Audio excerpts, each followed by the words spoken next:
On credit, ठीक है।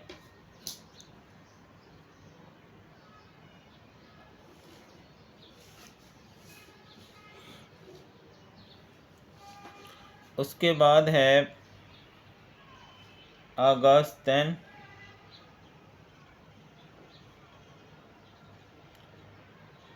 sold goods to Mobeen and Company for 3000।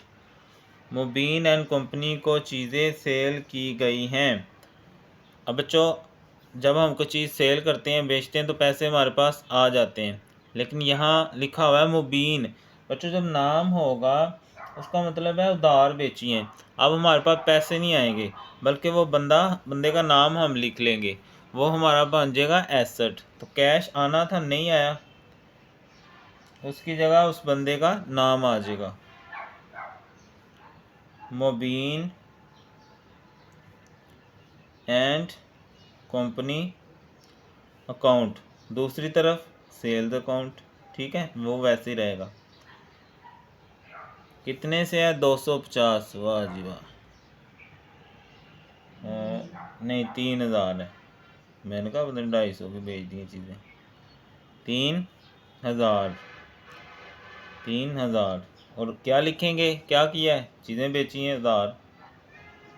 Goods sold on credit, उधार बेच दी हैं चीज़ें। उधार नहीं जान छोड़ता, कोई भी बिजनेस है ना, इसके बगैर नहीं चलता।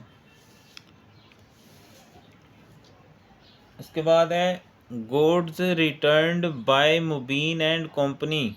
अब बच्चों गौर से देखें, हमने मुबीन को चीज़ें बेची हैं, अब उसने चीज़ें वापस भेजी हैं, ठीक है। अब देखें क्या एंट्री होगी। मुबीन हमने एसेट बनाया हुआ था, एसेट हो गया कम, तो ये आ जाएगा वापस नीचे।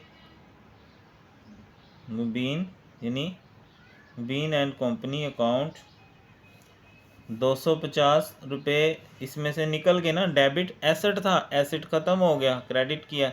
दूसरी तरफ कौन सा अकाउंट बनता है बच्चों? जब चीज़ें कोई वापस भेजता है ना हमें, हमसे खरीदी हुई, तो उसके लिए अकाउंट होता है रिटर्न इनवर्ड्स। रिटर्न इनवर्ड्स, इन अंदर, वापस। कितने से? 250 रुपये से, ठीक है। और यहाँ क्या लिखेंगे? बस इसको इंग्लिश में लिख देंगे कि क्या काम हुआ है जी, चीज़ें वापस आई हैं। Goods returned by Mubeen and company. Mubeen and company मतलब कंपनी का नाम होता है, यानी उन्होंने चीज़ें वापस भेज दी हैं। और डेट क्या है इसकी? अगस्त 15। ये असल में आपको आदत डालने के लिए बच्चों ये डेट्स लगवाई जाती हैं कि वहाँ डेट ज़रूरी होती हैं। वैसे तो अब कंप्यूटराइज सिस्टम हो गया, इन चीज़ों की तो ज़रूरत पड़ती नहीं वैसे, तो हर चीज़ कंप्यूटर में ही होती है। लेकिन चलें, सीखने के लिए यह है कि थ्योरेटिकल ये ज़रा प्रैक्टिकल हो जाता है आप लोगों का। पेड इंश्योरेंस प्रीमियम, सूद मिला है, अदा किया हमने। इंश्योरेंस जो करवाई थी उसका हमने प्रीमियम या किस्त अदा की है। अगस्त 20। अच्छा, जब भी हम कुछ पे करेंगे ना, पेड, पेड का मतलब जब भी आ गया, मतलब कैश गया, कैश गया। किस की वजह से गया? इंश्योरेंस की वजह से। बस एक चीज़ याद रख लें, कैश को पकड़ के रखें, जा रहा है कि आ रहा है, उसको लिखें, दूसरी साइड पे लिखते हैं इंश्योरेंस। ये तो इतनी आसान है, बस थोड़ा सा दिमाग लगा लें। अपनी डेली लाइफ के साथ कंपेयर करेंगे ना, पेड क्या होता है? पैसे के। इंश्योरेंस प्रीमियम अकाउंट, कितने के हैं पैसे? वाह जी वाह, 660 रुपये। बल्ले बल्ले। और नरेशन में क्या लिख देंगे जी? इंश्योरेंस पेड, इंश्योरेंस पेड, बस इतना जगह में। ले जी, ये हमारा सवाल हो गया हल। सबसे पहले नाम लिखा जाता है, नहीं दिया गया, journal entries for the month of August. Date, details, reference भी लिखा जा सकता है। लेजर फोलियो भी हमें ज़रूरत नहीं है। डेबिट रुपीज़, क्रेडिट रुपीज़ या अमाउंट, ठीक है। बिजनेस स्टार्ट किया कैश और बिल्डिंग से। कैश और बिल्डिंग एसेट, एसेट बढ़े तो डेबिट। अब ये मालिक ने लगाए हैं बिज़नेस में, तो बिज़नेस एक अलग आइडेंटिटी होती है, तो ये हमारी ज़िम्मेदारी बन गई बिज़नेस की। तो कैपिटल मतलब लायबिलिटी जब बढ़ती है तो वो क्रेडिट होती है।